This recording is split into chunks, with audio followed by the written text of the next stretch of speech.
পেহেলগামের হামলার কড়া জবাব দিতে রেডি ভারত। যে কোনো সময় ভারত ও পাকিস্তানের মধ্যে যুদ্ধ শুরু হয়ে যেতে পারে। ভারত আক্রমণ করলে তার উচিত জবাব দেওয়া হবে বলে জানিয়েছে ইসলামাবাদ। যদিও তাদের ভারেমা ভবানী অবস্থা। পাকিস্তানি সেনাবাহিনীর হাতে পর্যাপ্ত গোলাবারুদ নেই যা দিয়ে তারা যুদ্ধ করবে। তারপরে ভারতকে লাগাতার হুমকি দিয়ে যাচ্ছে। এই পরিস্থিতিতে ভারত সীমান্ত এলাকায় পাকিস্তানকে ভয় দেখাতে জবরদস্ত মহড়া শুরু করেছে। আর তার দেখাদেখি পাকিস্তানও গোলা চালাচ্ছে। তবে সূত্র মারফত জানা যাচ্ছে যে পরিস্থিতিতে পাকিস্তান অন্য কোনো খেলা খেলছে। আরও জানা যাচ্ছে পেহেলগামে ঘটনার সঙ্গে যুক্ত জিহাদিরা সকলেই পাকিস্তানের সন্ত্রাসী দলের সদস্য। আর তাদের মদত দেওয়ার পিছনে রয়েছে খোদ পাক আর্মি। আর তাই নিজেদের গা থেকে দায় ঝেড়ে ফেলার জন্য মরিয়া চেষ্টা চালাচ্ছে পাক সরকার।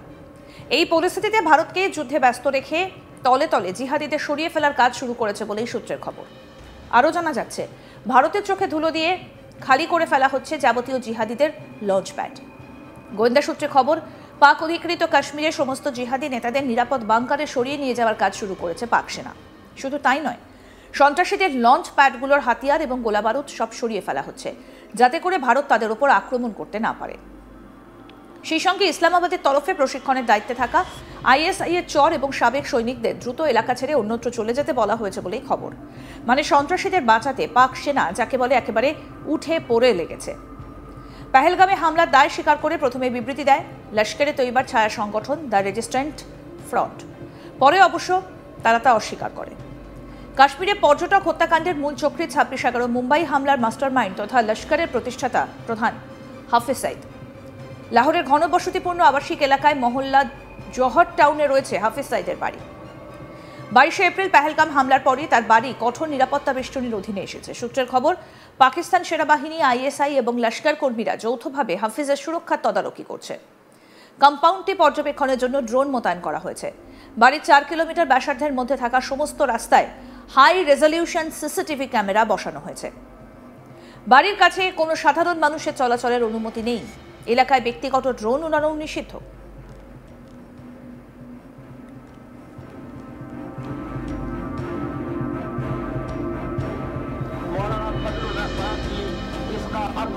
मुत्तहिदा सलामती काउंसिल में जाके धरना देके बैठ जाओ और गाँव में जब तक यूनाइटेड नेशन की कश्मीर पर हक़े खुद इरादियत की करारदाद को अमल दरामद उसका नहीं करवाया जाता, हम ये धरना खत्म नहीं करेंगे।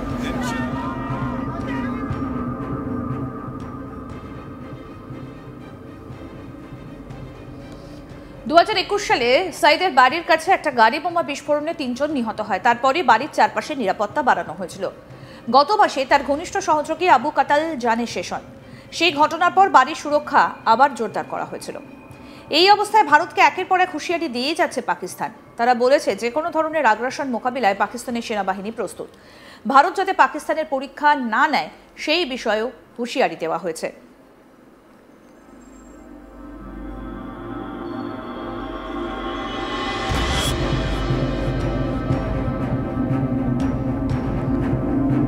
গত 22 এপ্রিল পাকিস্তানের এক জিহাদি গোষ্ঠী অনুমোদিত সন্ত্রাসবাদী শাখা পেহেলগামে হামলা চালায়।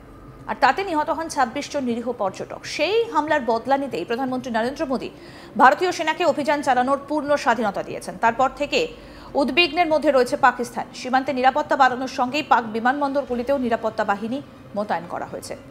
সূত্রের খবর, দুই দেশের মধ্যে উত্তেজনা বৃদ্ধি পাওয়ায় ভারত সীমান্তে নিজেদের সেনা মোতায়েন বাড়াচ্ছে পাকিস্তান।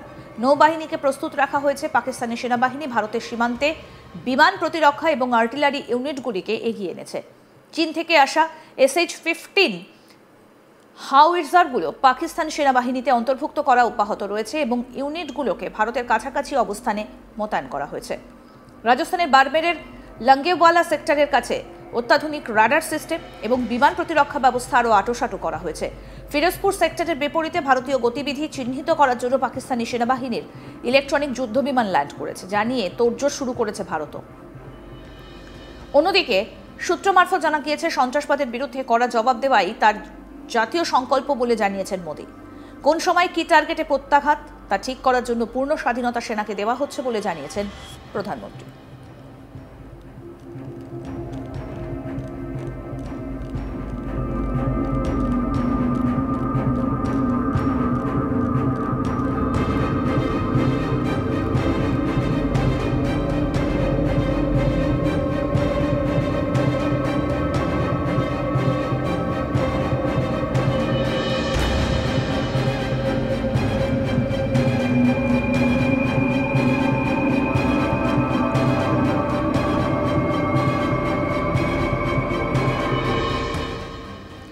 পেহেলগামের হামলার কড়া জবাব দিতে রেডি ভারত। যে কোনো সময় ভারত ও পাকিস্তানের মধ্যে যুদ্ধ হয়ে যেতে পারে।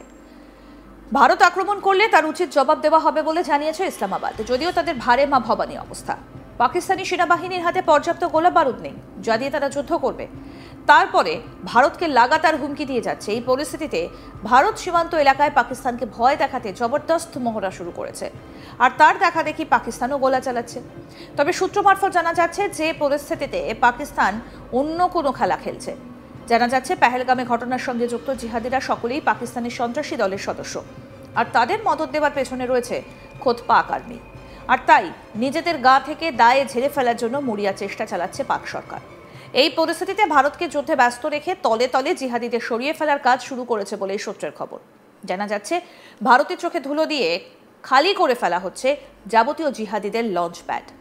গোয়েন্দা সূত্রে খবর, পাক অধিকৃত কাশ্মীরে সমস্ত জিহাদি নেতাদের নিরাপদ বাংকারে সরিয়ে নিয়ে যাওয়ার কাজ শুরু করেছে পাক সেনা। শুধু তাই নয়, সন্ত্রাসীদের লঞ্চ প্যাডগুলোর হাতিয়ার এবং গোলাবারুদ সব সরিয়ে ফেলা হচ্ছে যাতে করে ভারত তাদের ওপর আক্রমণ করতে না পারে। সেই সঙ্গে ইসলামাবাদের তরফে প্রশিক্ষণের দায়িত্বে থাকা ISI এর চর এবং সাবেক সৈনিকদের দ্রুত এলাকা ছেড়ে অন্যত্র চলে যেতে বলা হয়েছে বলে খবর। মানে সন্ত্রাসীদের বাঁচাতে পাক সেনা যাকে বলে একেবারে উঠে পড়ে লেগেছে। পেহেলগামে হামলার দায় স্বীকার করে প্রথমে বিবৃতি দেয় লস্কর-ই তৈবার ছায়া সংগঠন দ্য রেজিস্ট্যান্ট ফ্রন্ট, পরে অবশ্য তা অস্বীকার করে। কাশ্মীরে পর্যটক হত্যাকাণ্ডের মূল চক্রী 26/11 মুম্বাই হামলার মাস্টার মাইন্ড তথা লস্করের প্রতিষ্ঠাতা প্রধান হাফিজ সাইদ।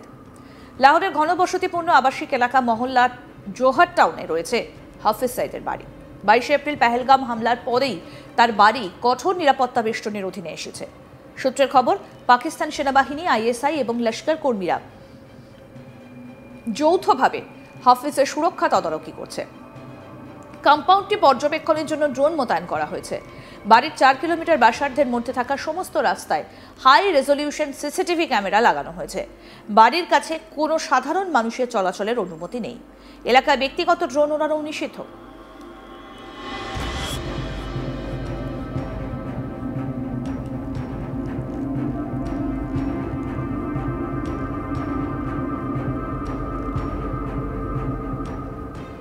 আরও আপডেট পেতে দেখতে থাকুন আজ তাক বাংলা। সাবস্ক্রাইব করুন, নোটিফিকেশন পেতে বেল বাটন অপশন প্রেস করুন, হোয়াটসঅ্যাপে ফলো করুন আজ তাক বাংলা। ভিডিওটা লাইক করুন, শেয়ার করুন, কমেন্ট করুন।